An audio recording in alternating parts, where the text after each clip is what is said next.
Hello, America and everybody else. Welcome back to Dogless America. I'm your host, Bart Goldwater. Let's get to it. Today we're going to be talking about education. I believe that education is important. Have you ever met a really stupid person? I don't mean someone who can't do sums in their head. I'm talking about somebody who doesn't read signs, gets their news from Facebook, thinks that Paris is a country, wears flip-flops to play sports, believes the Academy Awards are given on merit. You know, really stupid people. Well, I believe there's a cure for stupidity, and it's called learning. And I'm not talking about memorizing a bunch of names and dates. I'm talking about critical thinking skills. The ability to make observations and figure out cause and effect of any given situation. Traditionally, this kind of learning has been called common sense. Example, you hear that the new internet challenge is to eat laundry soap packets. You go to the store and you notice that these particular soap packets are not in one of the aisles where food is found. No, these packets are in the aisle where labels say things like kills germs. The container may even have a Mr. Yuckface on it, or instructions on what to do if accidentally ingested. These packets don't look or smell like food at all. Conclusion? Don't eat this. This is soap, not food. This is critical thinking, folks. And where do we learn critical thinking? If you were going to say public school, well, you'd be wrong. That used to be the way it worked, back in the days before No Child Left Behind. Nowadays, we're only taught to memorize answers for tests that will be given a few days later, at which point you'll need to dump this information in order to memorize different stuff for a future test. You see, No Child Left Behind was adopted by the George W. Bush administration in 2001 in response to wavering performance numbers from public school students. Can't have American kids looking bad. Barbara Bush was big into literacy, by the way. So rather than address why certain students might be struggling, let's just withdraw financial assistance from schools who can't prove adequate student performance. Let's test kids on the periodic table because that's something they're going to need as adults.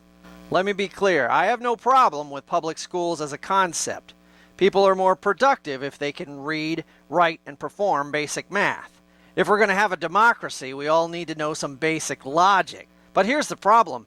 Memorization does not equal understanding, and failure to memorize does not preclude understanding. Everybody learns differently, and measuring someone's learning may also need to take different forms. As Einstein said,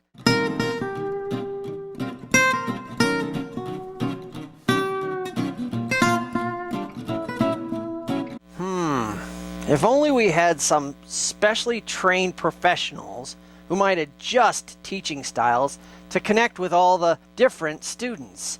We'd probably need to pay them a lot for such unique skills. Also, keep the class sizes small so they'll have time to actually tailor to each of these valued little people, not just the rich ones.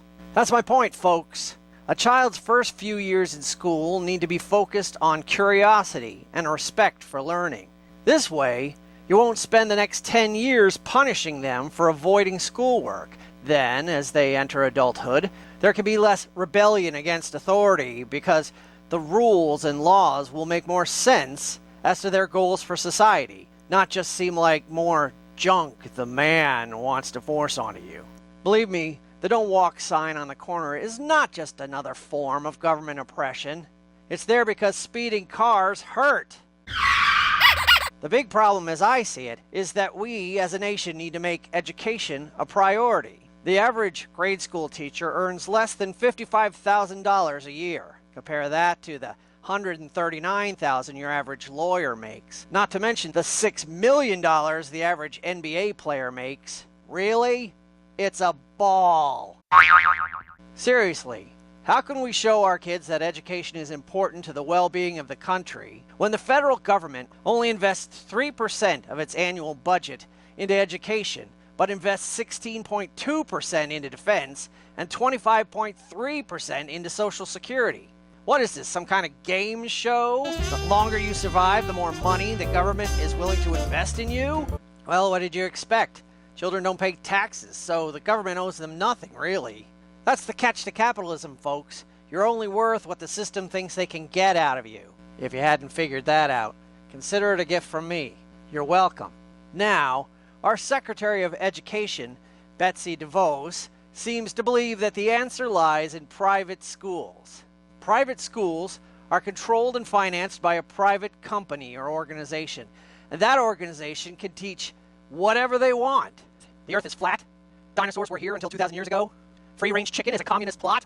If Betsy thinks that private schools will save the government money, well, not really. Not that much anyway. Public schools only rely on federal aid for about 9% of their total funding. Have you ever seen 9% of something? It's really small, like teeny tiny, itsy bitsy. Mostly, public schools are supported by local taxes, not federal.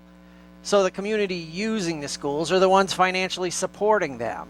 Basically, the very same people who would be paying for a private school, so yeah, they're just being snobs. And since local taxes are based on property values, the wealthy neighbors get a bigger portion of the state funding because they don't need it. What? So what happens to kids who can't afford private school? Well, most of them do just fine, but some of them fall into what's called the school-to-prison pipeline. In a nutshell, it works like this.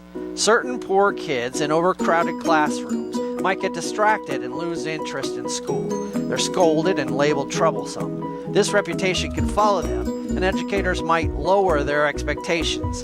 These kids are more likely to drop out, and no diploma can mean lower job prospects. This can lead to despair and then to crime. If they end up in a privatized jail, they might be at greater risk of mistreatment. At least private prisons pay taxes on their profits, so there's that. The brighter side of all this is that there are plenty of trade schools out there, and these trades are in high demand. You can actually save money and learn a valuable skill. In 2 years, you can actually be a certified airplane mechanic and earn $50,000 a year. And yet, there's a stigma on this kind of education. Why? Well, the traditional 30 grand a year university will say they give you a more well-rounded education. Great. So now you have a basic understanding of 5 fields that won't land you a job. Congratulations. If you'd learned critical thinking as a kid, you'd know this doesn't make common sense. Get it? But then again, if Americans were better educated, maybe we wouldn't have a circus clown in the Oval Office. But what do I know? I'm just a dog. All right, class dismissed. Now go out and play in traffic or something. I'm going to get something to drink.